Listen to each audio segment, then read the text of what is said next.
जय Hind, good morning, good afternoon, welcome to all in जिया stand up. तो previous class Akbar की हो गई थी, उसमें मैंने बहुत सारी चीज़ें क्या कहते हैं आपको कंप्लीट करा चुका हूँ। अकबर की most of the thing complete हो चुकी हैं और उसके बारे में सारी इन्फॉर्मेशन। आज का जो हमारा टॉपिक है वो जहांगीर का टॉपिक है। तो आज जहांगीर के बारे में सारी बातों को हम बताएंगे। उससे पहले क्या कहते हैं क्लासेस जो हैं ये एनडीए सीडीएस सीटीएसएल सीजीएल सबके लिए हेल्पफुल होने वाली हैं। तो क्लासेस को वॉच करें पूरा और इन्फॉर्मेशन देखें। तो हमारा टॉपिक चल रहा था जहांगीर, और लास्ट अकबर की क्लास में मैंने बताया था कि जहांगीर ने विद्रोह भी कर दिया था अकबर के खिलाफ। पर लास्ट में जो 1605 में अकबर की मृत्यु हुई थी तो अकबर जहांगीर को ही अपना उत्तराधिकारी बना के चला गया था। जहांगीर का जो जन्म हुआ था वो 30 अगस्त 1569 को हुआ था। ठीक है। पिता सबको पता है अकबर है, माता जोधाबाई। मैंने जोधाबाई के बारे में भी लास्ट आपको बताया था कि जोधाबाई आमेर के राजा भारमल की पुत्री थी। कहाँ की? आमेर की, और कछवाहा वंश से बिलोंग करती थी। ठीक है। अकबर ने उनको मरियम उज जमानी की उपाधि दी थी। किसकी? मरियम उज जमानी की। जहांगीर के बचपन का नाम सलीम था। ठीक है। ये नाम तो सबने सुना होगा। देखिए, जहांगीर की जो पत्नियां थी मानबाई और जगत गोसाई थी। कौन थी? मानबाई और जगत गोसाई। पर जहांगीर अत्यधिक नशा करता था तो उससे परेशान होकर जगत गोसाई ने आत्महत्या कर ली थी। ठीक है। और ये बात तो रही उसकी पर्सनल इंफॉर्मेशन। पर जब जहांगीर 1605 में किंग बना तो उसने राजा बनते ही सर्वप्रथम क्या कहते हैं अपने आप को न्यायप्रिय राजा घोषित किया। तो उसने सबसे पहले सोने की जंजीर अपने न्यायालय में बनवाई जिसमें 12 घंटियां लगी हुई थी। और इस सोने की जंजीर का मतलब है कि किसी को भी न्याय चाहिए और किसी को न्याय नहीं मिला तो वो डायरेक्ट राजा से ये सोने की जंजीर को बजाकर न्याय मांग सकता है किसी भी टाइम। ठीक है। तो न्यायप्रिय राजा था। आगे की बात करते हैं। जहांगीर ने क्या कहते हैं रक्षाबंधन के त्योहार को मनाता था। रक्षाबंधन के त्योहार को मनाता था। और चित्रकला में जहांगीर खुद ही निपुण था। मतलब वो इतना निपुण था कि वो ये कहता था कि मेरे दरबार में जो चित्रकार हैं अगर वो किसी पेंटिंग को बनाते हैं तो मैं ये बता दूंगा कि इसकी नाक, आंख, कान किस चित्रकार ने बनाए हैं। तो वो इस तरीका से चित्रकारी में निपुण था। ठीक है। न्यायप्रिय राजा था ही वो। न्यायप्रिय था इसलिए उसने सोने की जंजीर बनवाई। ठीक है। पर व्यक्ति ने राजा बनते ही जुआ बैन कर दिया था कि मेरे राज्य में कोई जुआ नहीं खेलेगा। पर हिंदू धर्म में दिवाली के दिन जुआ सब खेलते हैं। तो न्यायप्रिय होना और धर्म से सहिष्णु होना मतलब धर्म में नॉर्मलाइज होना, तो इसने दिवाली के दिन जुआ खेलने के लिए वो अनुमति दे दी थी। ठीक है। इसने 2 दिन पशु हत्या पे रोक लगाई थी, रविवार और बृहस्पतिवार को। पर मुस्लिम कल्चर में बकरा ईद वाले दिन जरूर ही क्या कहते हैं हत्या होती है, पशु हत्या। तो इसलिए इसने कहा था अगर इन दिन मतलब बकरा ईद अगर इन दिन में पड़ती है तो क्या कहते हैं ये लागू नहीं होगा।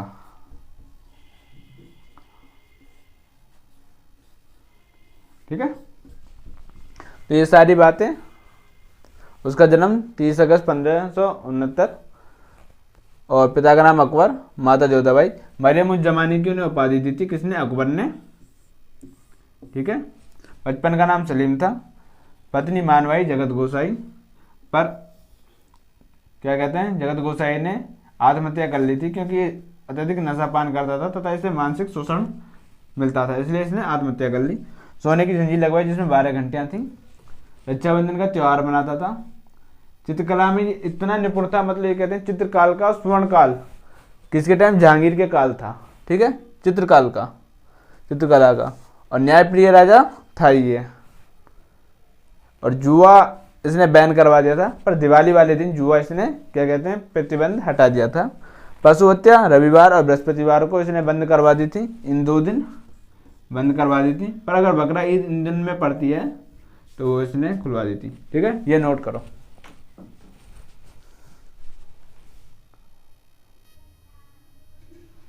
ठीक है। आगे देखते हैं। 1605 में जब अकबर ने मरते वक्त अपना राज्याधिकार जहांगीर को दे दिया था, तो जहांगीर के पुत्र खुसरो ने उसके खिलाफ क्या कहा, विद्रोह कर दिया। क्या कर दिया, विद्रोह। और जिस विद्रोह में उसका साथ दिया मानसिंह। मानसिंह के बारे में मैं आपको लास्ट क्लास में बता भी चुका हूं कि ये अकबर का नवरत्न था, ठीक है।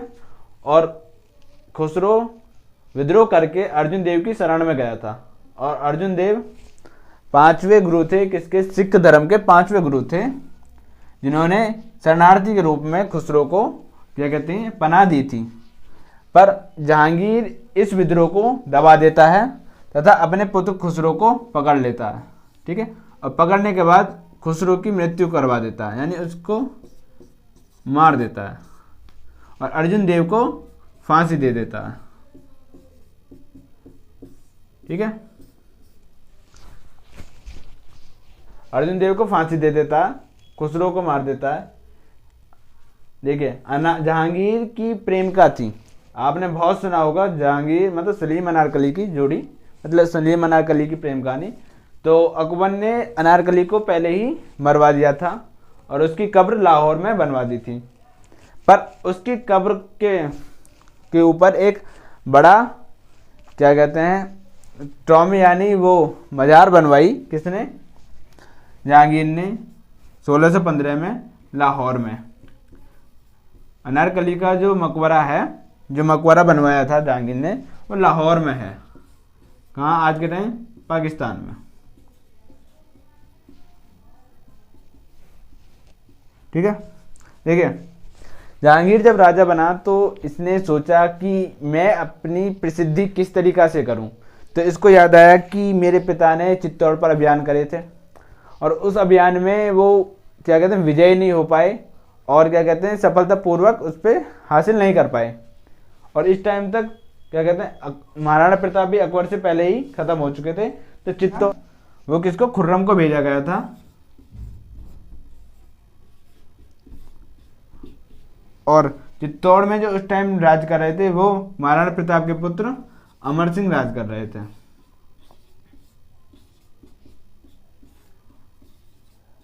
ठीक है। खुर्रम जहांगीर का ही पुत्र था।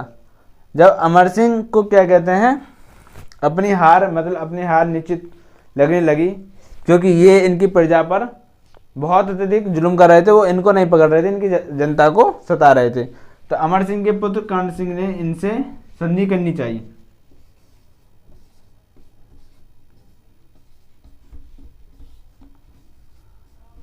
तो अमर सिंह ने अपना राज्य कर्ण सिंह को दिया और खुद वनवास चले गए, यानी अपना राजपाट त्याग दिया। तब कर्ण सिंह ने खुर्रम से मतलब जहांगीर से संधि की और चित्तौड़ अभियान सफल हुआ, ठीक है। 1616 में जहांगीर ने दक्षिण भारत का अभियान करने के लिए खुर्रम को भेजा और खुर्रम का नाम ही शाहजहां है, शाहजहां, ठीक है।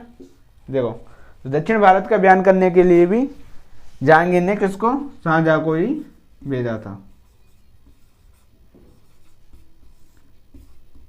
ठीक है, डन। देखिए, कहते हैं कि जहांगीर के शासनकाल में जहांगीर से ज्यादा नूरजहां ने राज करा था। तो नूरजहां बेसिकली युद्ध में जीत के आई हुई एक दासी थी, जो कि शेर अफगान की पत्नी थी, ठीक है। जब ये युद्ध में जीत कर आई थी तो शेर अफगान, ये जो मेहरुन्निसा है, वो अकबर की जो पत्नी थी सलीमा बेगम, उनकी खिदमत में लगा दी थी, क्योंकि सलीमा बेगम जब बूढ़ी हो चुकी थी तो उनकी खिदमत में मेहरुन्निसा को लगा दिया था। तो जहांगीर के शासनकाल में, मुगलों के शासनकाल में न्यौरोज त्योहार को बड़ी धूमधाम से मनाया जाता था। तो न्यौरोज त्योहार में मेहरुन्निसा भी सलीमा बेगम के साथ आई थी, जहाँ जहांगीर ने उसे पहली बार देखा और उसकी खूबसूरती को देखकर उसको टाइटल देता है नूरे महल का। क्या कहता है, नूरे महल। मेहरुन्निसा को जब वो न्यौरोज त्योहार में देखता है तो उसकी खूबसूरती को देख के कहता है कि आप नूरे महल हैं, ठीक है। देख लो इस रंगीले व्यक्ति को, पहले 2 बीवी, 1 प्रेमिका, फिर अब ये, और न जाने और कितनी होंगी जो कि अनलिस्ट होंगी, ठीक है। पर जब इसको देखा और इसकी खूबसूरती से मोहित हो गया तो इसने क्या कहते हैं, मेहरुन्निसा के पास विवाह का प्रपोजल भेजा। और विवाह वाले दिन जब जहांगीर ने नूरजहां को देखा तो कहा कि तुम क्या कहते हैं,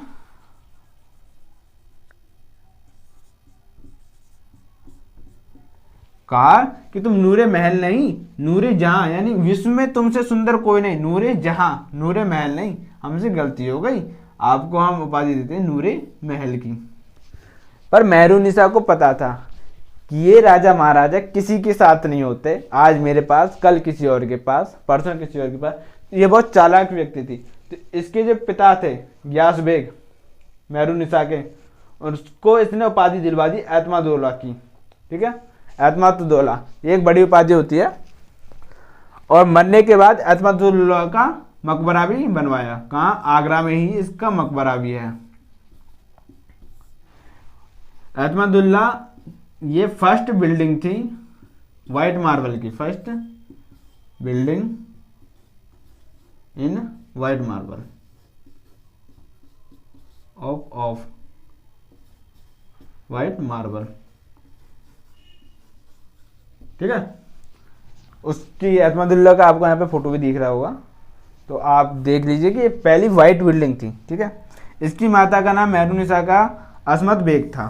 ठीक है, और इसने क्या कहते हैं, गुलाब से इत्र बनाना यानी परफ्यूम बनाना इसी ने शुरुआत की थी।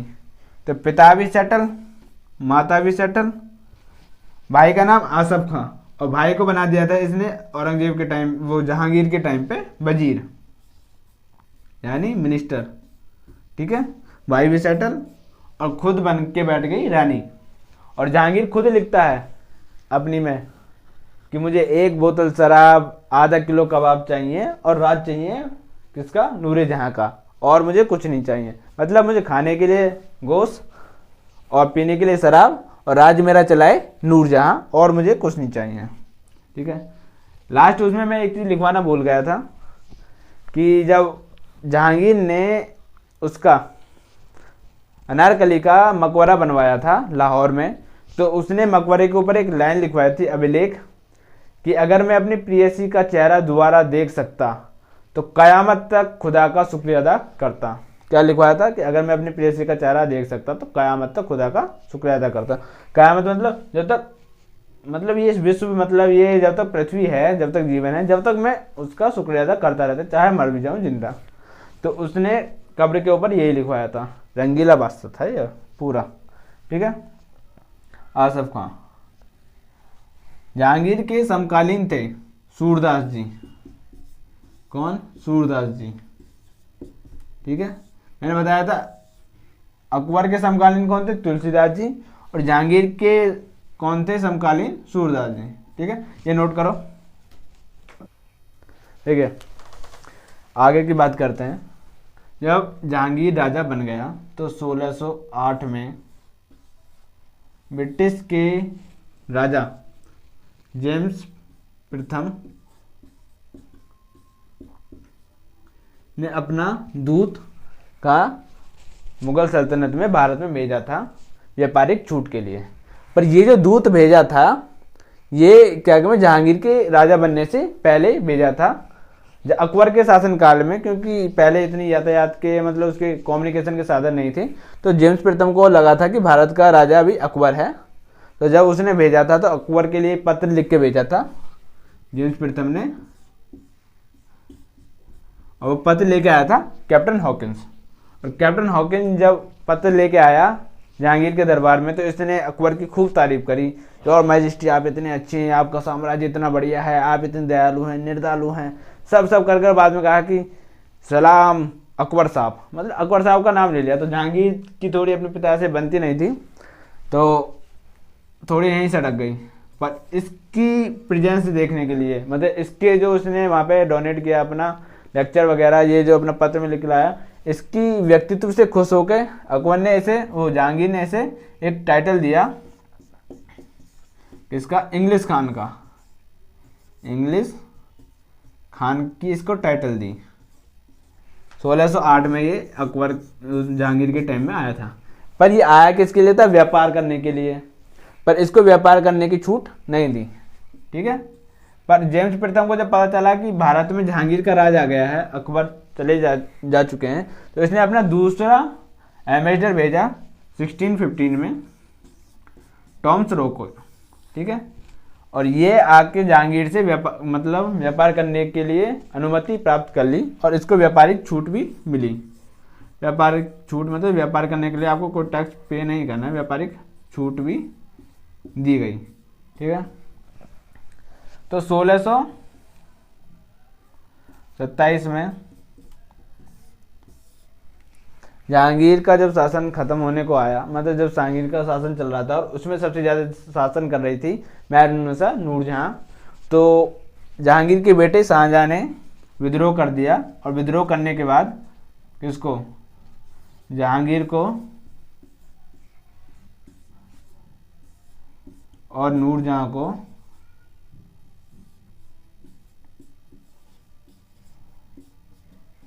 लाहौर में ही कैद कर दिया।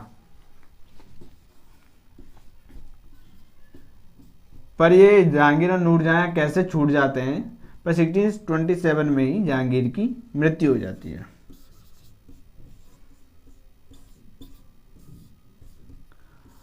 और नारकली के पास ही लाहौर में ही इसका जहांगीर का क्या कहते हैं वो है मकबरा, लाहौर में, जो कि पाकिस्तान में है। विदेश में जिसके मकबरे हैं वो एक तो जहांगीर है, एक बाबर, पर बाबर का भारत में था, वो तो अकबर ने काबुल में ट्रांसलेट करा। एक था बहादुर शाह जफर, सबसे लास्ट किंग, उसका भी बाहर है, कहाँ, वर्मा में, म्यांमार में उसका मकबरा है, ठीक है। देखिए सबकी आत्मकथा लिखी जा रही थी, तो जहांगीरनामा जो लिखा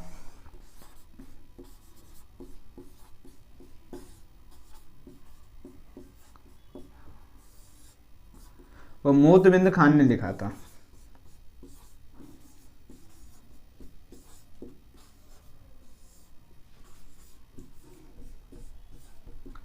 ठीक है। देखो जहांगीर के बारे में इतनी सारी बातें मैंने बता दी, मैंने ये नहीं बताया कि जहांगीर के टाइम में क्या कहते हैं कांधार में विद्रोह हो गया था, ठीक है, जो कि अकबर के टाइम में कैप्चर हुआ था, पर जहांगीर के टाइम में कांधार में क्या कहते हैं, लास्ट पॉइंट और लिख लो, कांधार में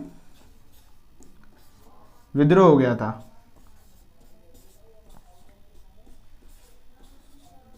और कांधार जहांगीर के टाइम में ही इंडिपेंडेंट यानी स्वतंत्र भी हो गया था, ठीक है। लास्ट पॉइंट और लिख लो। कांधार आपने सुना होगा मामा सुकनी का नाम, वो कहाँ से बिलोंग करते थे, कांधार, और कांधार कहाँ है, अफगानिस्तान में आज के टाइम, ठीक है। तो उस टाइम में यहाँ विद्रोह चालू हो गया था और जहांगीर के टाइम में ही कांधार अपने आप को पूर्ण स्वतंत्र कर लेता है। कांधार किसके टाइम में आया था, अकबर के टाइम में भारत में आया था, ठीक है। तो जहांगीर के बारे में आज की सारी क्लास कंप्लीट हुई। अगर क्लास अच्छी लगी हो, सारी इन्फॉर्मेशन बढ़िया लगी तो क्लास को लाइक, सब्सक्राइब और कमेंट भी जरूर कर दें। जय हिंद, जय भारत।